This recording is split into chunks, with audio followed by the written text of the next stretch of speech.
معاشرہ، معیشت، میڈیا، مذہب اور ماں۔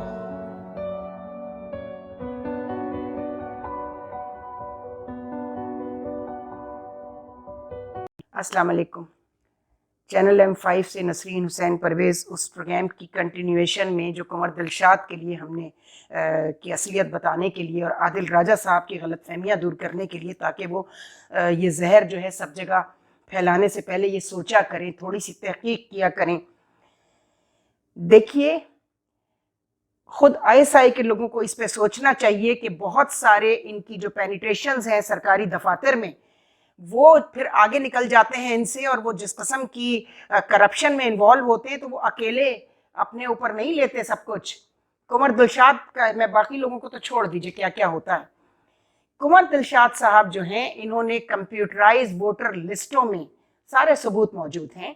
انہوں نے IFS جو ہمارے یہاں کام کرتی ہے، ایک NGO USAID کی، International Federation of Election Support Programme, اور اس سے پہلے UNDP سے کمپیوٹرائز لسٹوں کے لیے 1 بلین لیا، اور وہ ساری لسٹیں ردی کی ٹوکری میں گئیں، چونکہ وہ ٹھیک تھی نہیں، وہ بنوائی صحیح طریقے سے نہیں گئی تھی، وہ سارا پیسہ کھا لیا گیا۔ تو قمر دلشاد سے پوچھا گیا تو موصوف نے فرمایا بھائی میں نے اکیلے تھوڑی کھایا ہے، کہیں اور بھی تو دینا پڑتا ہے۔ تو یہ یاد رکھیں ISI کے لوگ کہ وہ کہیں اور کا مطلب یہ ہوتا ہے کہ وہ اکیلے کچھ نہیں کرتے، جتنا گند کرتے ہیں وہ ISI اس میں شامل ہوتی ہے۔ آپ ایسے آدمی کو پینیٹریشن دیتے ہیں جو آپ کو بدنام کرنے میں ایک ایسا رول پلے کرے، اور ملا لیجئے وہ سارے لوگ جو سرکاری دفاتر میں آپ کی پینیٹریشن یا آپ کا کور ہیں، کور کہلاتے ہیں، جب وہ آپ کو بدنام کرتے ہیں تو اس وقت آپ کی انٹیلیجنس کہاں چلی جاتی ہے، آپ کا IQ لیول کہاں چلا جاتا ہے، آپ کو سمجھ میں نہیں آتا، آپ کو دکھائی نہیں دیتا، آپ کو سنائی نہیں دیتا، سمجھ میں نہیں آتا کہ یہ ہمارے ادارے کے حق میں کتنا برا ثابت ہوگا یہ آدمی، اور پھر اس آدمی کو آپ نہ صرف کنٹینیو رکھتے ہیں بلکہ اس کو مسلسل مراعات دلواتے رہتے ہیں۔ یہ ان کا کہنا ہے، عادل راجہ صاحب بھی یہ کہہ رہے ہیں اور لوگوں کا خیال ہے۔ اس کی ٹرک میں آپ کو بتاتی ہوں، اس کی جو ترکیبیں ہیں وہ کیا استعمال کرتا ہے قمر دلشاد۔ مثلا یہ جیسے بلوچستان تشریف لائے، میں آپ کو ان کے سیکٹری بننے کا اور 22 گریڈ ملنے کا واقعہ سنانا چاہتی ہوں پورا۔ یہ تشریف لائے اور میں نے ان سے کہا دیکھیں یہاں پر لوگ بہت کام کرتے ہیں، خاص طور پر جو فیلڈ آفیسرز ہیں۔ یہ مجھے اب پتہ چلا جب میں 3 سال سے یہ دیکھ رہی ہوں الیکشن پروونشل الیکشن کمشنر کی حیثیت سے، کہ ایک صوبائی الیکشن کمشنر جو ہوتا ہے، یہ تو چھوٹا صوبہ ہے، بڑے صوبے میں سندھ اور پنجاب میں وہاں جو فیلڈ اور ڈویژنل آفیسرز جو ہیں ان سے لے کے اور PEC تک، یعنی پروونشل الیکشن کمشنر تک، دن رات لوگ کام کرتے ہیں، گھر نہیں جا پاتے ہیں۔ بے شک ان کو ایک بڑا چھوٹا سا الیکشن الاؤنس بھی ملتا ہے اس کا، لیکن وہ کوئی اتنی بڑی بات نہیں ہے۔ بات ساری یہ ہے کہ ان کو ان کی محنت کا صلہ، ان کے پروموشن، ان کے جو گریڈز ہیں اس کی اپ گریڈیشن سے ملنا چاہیے۔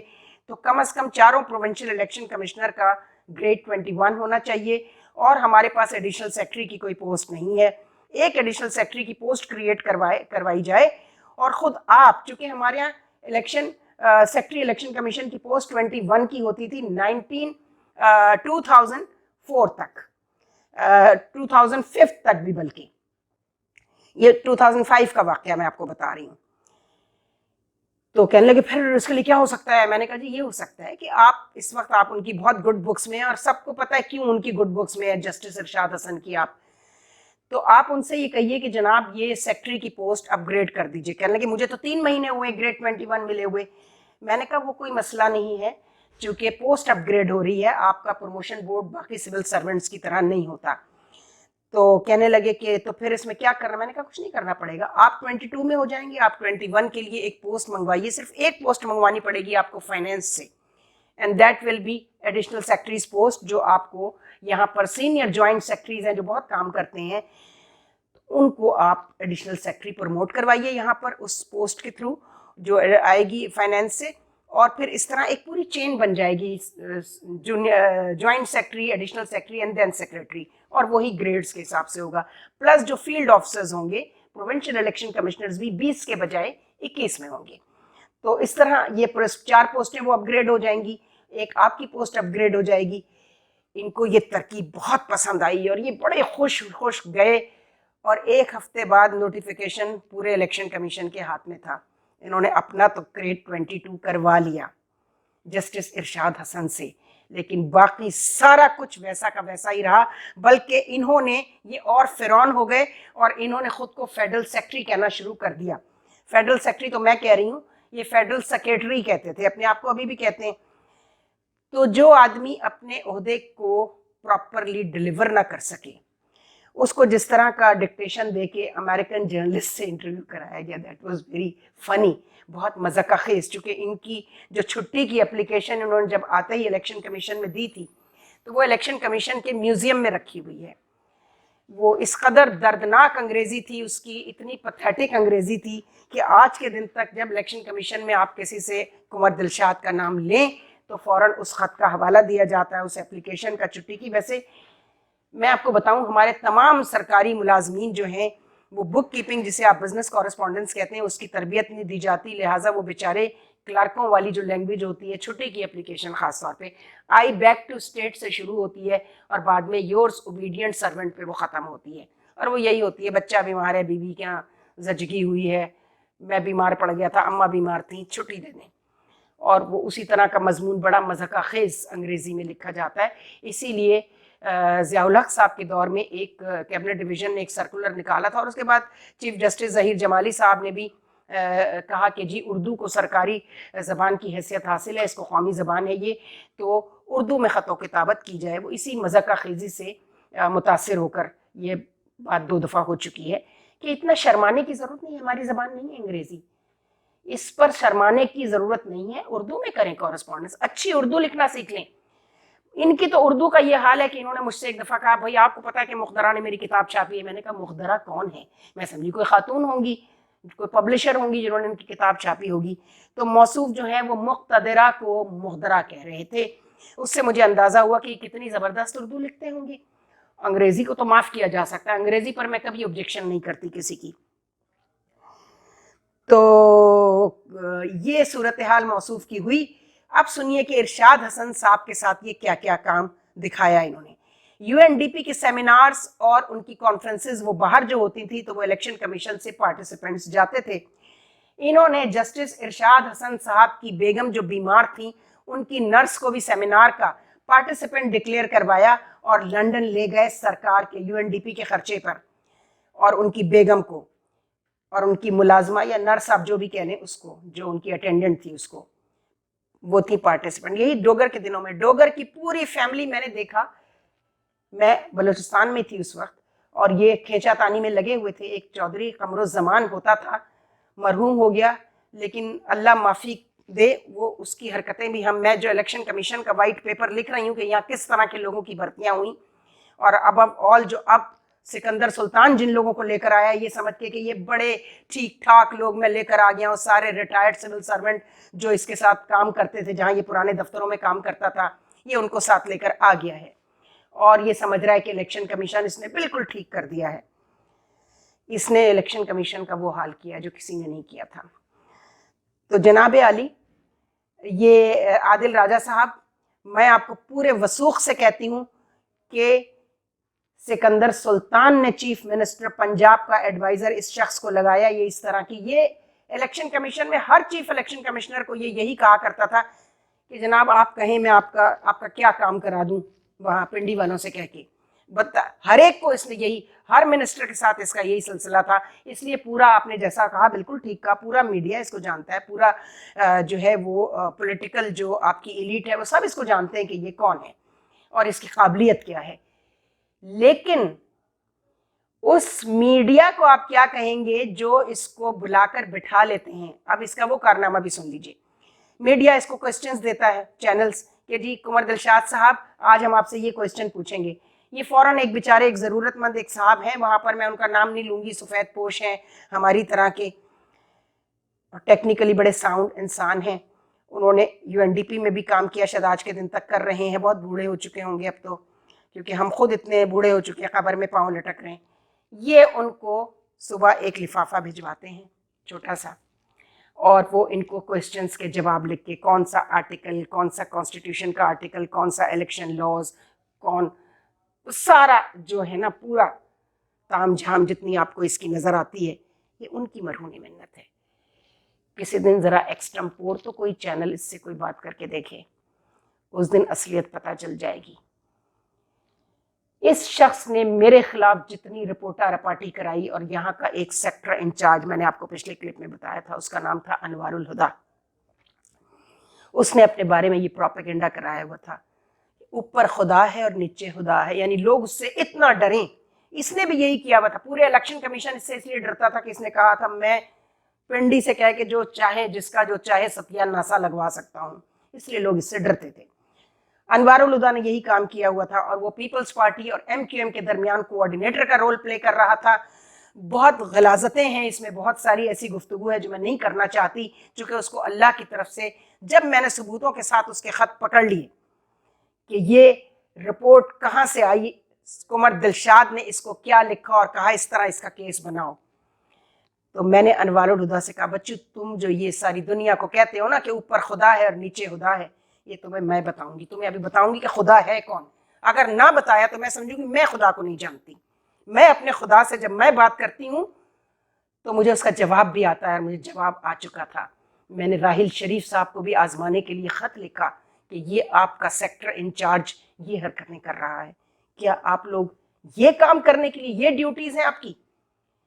انہوں نے اس کی انکوائری شروع کروائی،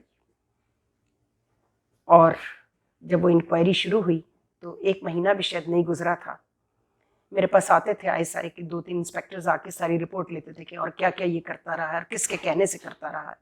میں نے ان کو خط دکھا دیے کہ یہ قمر دلشاد اور دفتر کے لوگ ہوتے ہیں جو آپس کی جو کسی کے میرٹ اور آنیسٹی سے جو خوفزدہ ہوتے ہیں، اور میری آنیسٹی اور میرا میرٹ ہمیشہ الیکشن کمیشن کے کلرکوں کے لیے ایک تھریٹ، ایک دھمکی بنا رہا ہے.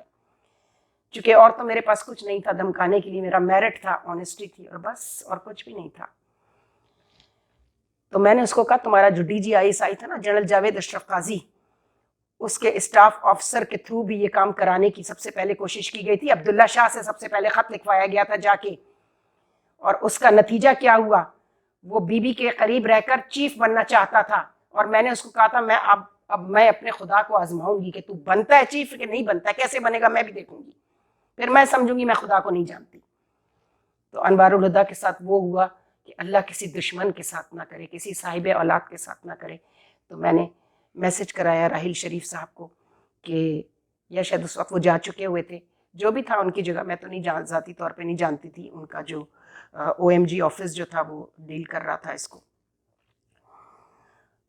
تو ان کو میں نے کہا کہ بند کر دیجئے اس انکوائری کو، چونکہ مجھے وہاں سے ایک فون آیا، ایک بہت بزرگ انسان تھے جنہوں نے کہا، شاید میرے والد کو جانتے ہوں گے، اس وقت کی بات بتا رہی ہوں آپ کو، یہ کوئی 12 سال پرانی بات ہے، 10-12 سال پرانی.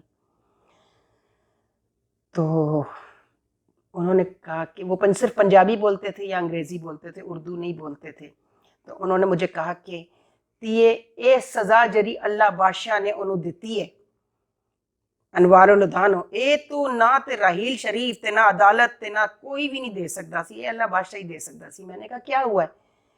تو جو انہوں نے بتایا وہ میرے رونگٹے کھڑے ہو گئے، اور میں نے سوچا اللہ میاں، میں نے یہ سوال ضرور کیا تھا کہ اس خبیث کو سزا ملے، لیکن ایک معصوم بچی، اس کی 24 برس کی، جس طرح وہ گئی ہے دنیا سے، جس ایکسیڈنٹ میں اکلوتی بچی اس کی تھی. انسان بڑا کمزور ہوتا ہے.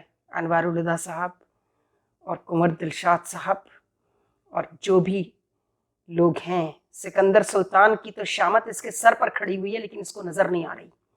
سکندر سلطان وہ سزا، وہ اپنی فرعونیت کی سزا بھی بھگتے گا، پارٹیزن ہونے کی سزا بھی بھگتے گا، اور بہت ساری سزائیں، بہت سارے ناکردہ اور کردہ گناہ جو ہوتے ہیں وہ پھر ساتھ سزا جب ملنے پر آتی ہے تو وہ نہیں دیکھتی. نیچر بڑی کرویل ہوتی ہے.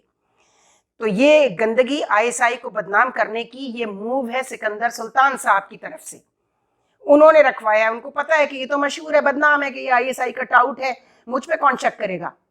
لہٰذا عادل راجہ صاحب اپنا بیانیہ درست کر لیجئے، اور جب اگلا کلپ کریں تو مہربانی کر کے ایک تو اس کی تصحیح کر دیجیے گا، دوسرے میں آپ سے عمر میں بہت بڑی ہوں، میں آپ کو بڑی بہن کی طرح ریکویسٹ کرتی ہوں، پاکستان واپس آئیے اور دیر آیت درست آیت، اپنے ادارے کی خدمت یہ نہیں ہے جو آپ وہاں بیٹھ کر رہے ہیں، آپ آئیے، اور معافی بھی مانگنے کی ضرورت نہیں ہے، آپ کا یہاں آنا ہی کافی ہوگا، کوئی آپ کو کچھ نہیں کہے گا۔ عوریہ جان مقبول کیا کر رہا ہے اور بہت سارے لوگ کیا کر رہے ہیں، کیا کر لیا ISI نے، ان بیچاروں نے، ان کو جس طرح بدنام کیا گیا، اور جو القاب آپ ان کو دیتے ہیں، میں تو وہ اپنے منہ سے وہ الفاظ نہیں نکالوں گی، لیکن میں بھی چاہتی تو میں بہت کچھ، مجھ پر مرڈر اٹیک تک کرایا جاوید اشرف قاضی نے، میں نے کمپلین کہاں کی ان کے فورم پر، وحید کاکڑ صاحب کو میرے چیف الیکشن کمشنر جسٹس نعیم الدین گئے اور جا کر انہوں نے کہا کہ یہ سب ہے تو کیا ہم سب ریزائن کر دیں، ہماری